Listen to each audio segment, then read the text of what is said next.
Kaya mo bang umunawa at magbigay awa sa iba?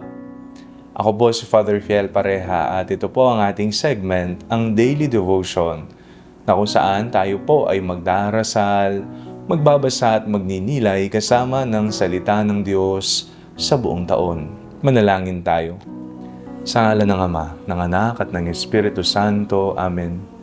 Halina, banal na Espiritu, liwanagan mo ang aming puso at isip nang maunawaan at may sa buhay namin ang iyong salita. Amen. Our Bible passage for today is from the Gospel of St. John chapter 8, verses 1 to 11, and I read it for you.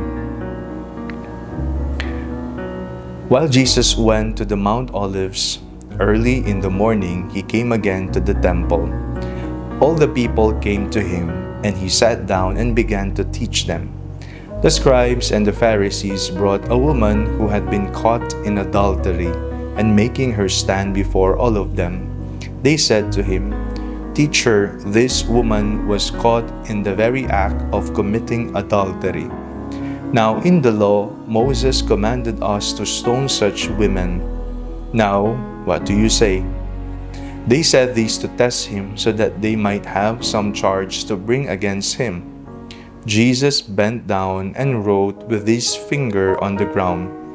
When they kept on questioning him, he straightened up and said to them, "Let anyone among you who is without sin be the first to throw a stone at her."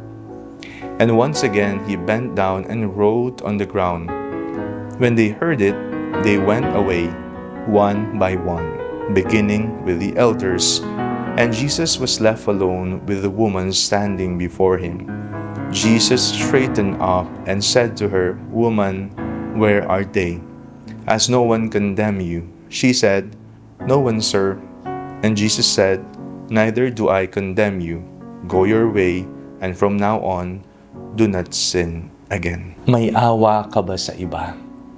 May pang-unawa ka bang ibinibigay sa mga taong nagkamali, nagkasala, nadapa sa buhay, o ikaw ang numero unong mapanghusga, naninira at nagpapalaganap ng mga maling impormasyon, mga haka-haka, mga panghusga sa taong ito?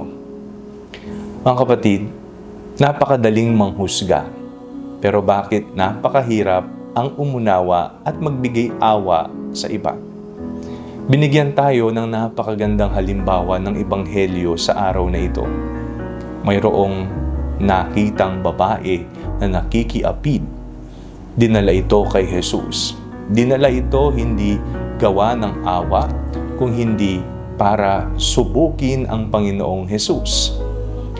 Anong sinabi ng Panginoong Jesus? Kung sino man sa inyo ang walang kasalanan, siya ang unang bumato ng bato sa babaeng ito. Pero anong nangyari? Isa-isa silang nag-alisan, sapagkat alam nila na sila man din ay may mga kasalanang ginawa sa buhay. Si Jesus ang mukha ng awa ng Diyos.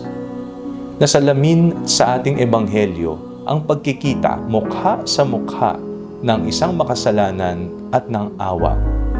At ang awa ng Diyos ay nagpapatawad, marunong umunawa, tumatanggap, nagpapatawad siya sapagkat kinikilala niya na mayroon pang pag-asa para magbagong buhay, para itama ang mali. Anong sinabi ng Panginoong Jesus? Go your way, and from now on, do not sin again. Kung sa tao, madali ang manghusga at magpalaganap ng panghuhusga at mga maling impormasyon, sa Panginoon, inuuna niya ang awa at pangunawa. Yan ang kailangan nating magkaroon bilang mga alagad ng Diyos.